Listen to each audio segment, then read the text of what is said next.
Hello and welcome to another complete Cambridge IGCSE Physics lesson, where you'll learn absolutely everything you need to know on topic 1.1, physical quantities and measurement techniques. As always, we'll be following the Cambridge syllabus exactly, and we'll cover absolutely everything you need to know for your final exam.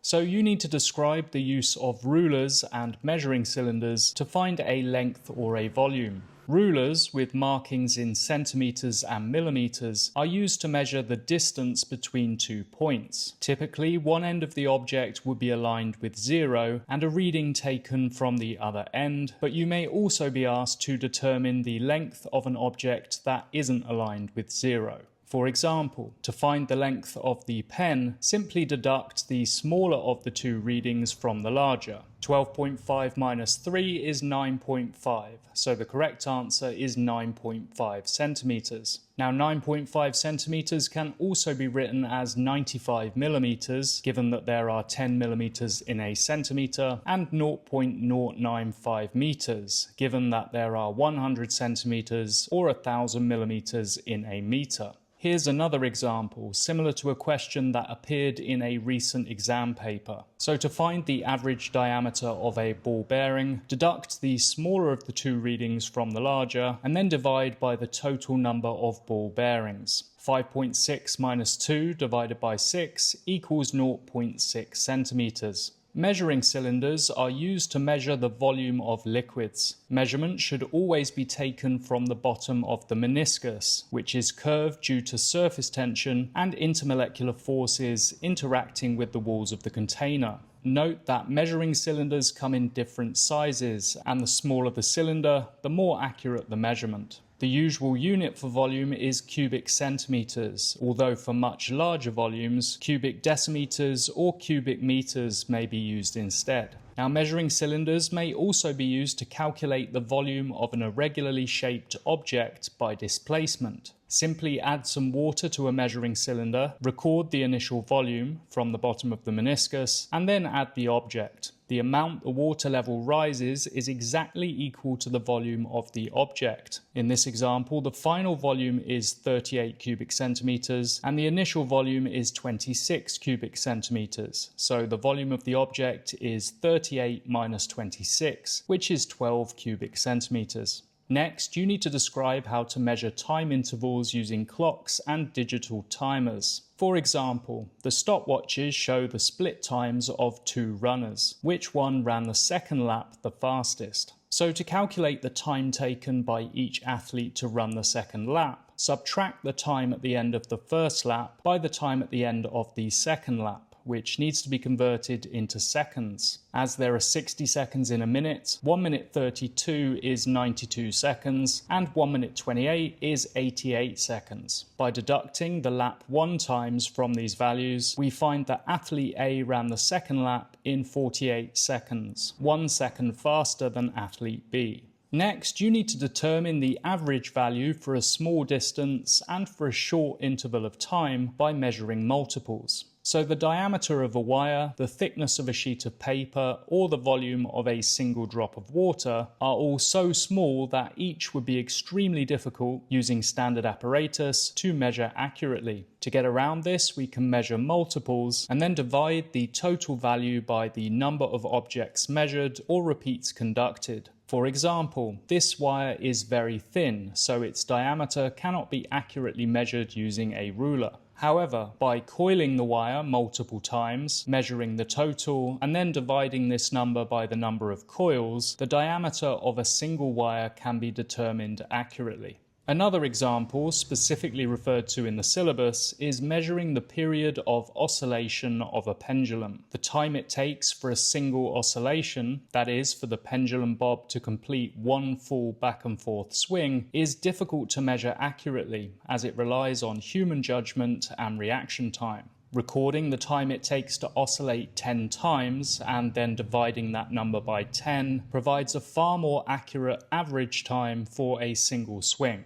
Okay, that's everything you need to know for core, so we'll move on now to the extended section. So you need to know about scalar and vector quantities. Scalar quantities are those that have a magnitude or size only, while vector quantities have both magnitude and direction. For example, temperature and volume are scalar quantities because they are completely described by a magnitude or numerical value. Force, on the other hand, is a vector quantity because it requires both a magnitude and a direction to be fully described. To predict the movement of an object, for example, we need to know the magnitude of the force and the direction in which it's being applied. Now, some scalars and vectors correspond to one another. For example, speed only indicates how fast an object is moving, while velocity indicates how fast and in which direction it is moving. Therefore, two cars, one moving at 30 meters per second to the right and the other at 30 meters per second to the left, both have the same speed but different velocities.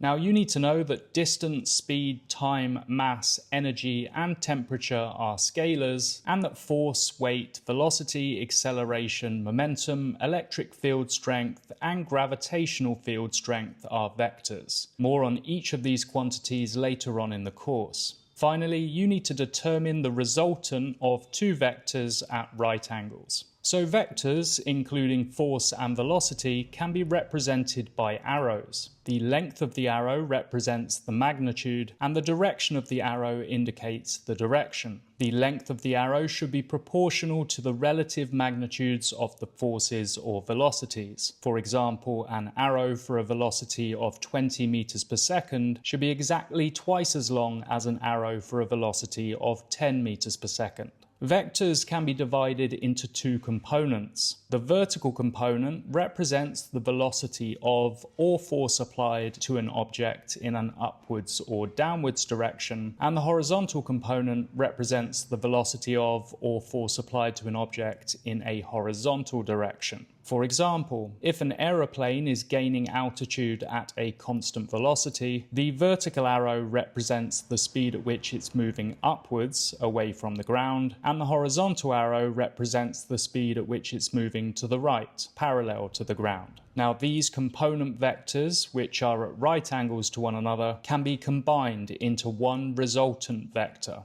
To calculate a resultant vector graphically, you'll need a sharp pencil, a ruler, and a protractor. For example, two forces are applied to an object, a force of 9 newtons in an upwards direction and a force of 12 newtons to the right. Calculate the resultant force acting on the object. So start by choosing an appropriate scale that fits the size of the page. For example, 1 Newton equals 1 centimeter, and then draw the two vectors at right angles. Add a vertical and a horizontal line to connect the two vectors, and then draw the resultant vector diagonally from the origin to the opposite corner of the rectangle. Measure the length of the resultant vector using a ruler and convert to newtons using your scale to find the magnitude. Measure the angle of the resultant vector from the horizontal using your protractor to find the direction. Using this method, we have deduced that the resultant force applied to the object, in this example, is 15 newtons acting at an angle of approximately 37 degrees to the horizontal. To determine the resultant of two vectors at right angles by calculation, we can use the Pythagoras theorem for magnitude and trigonometry for direction.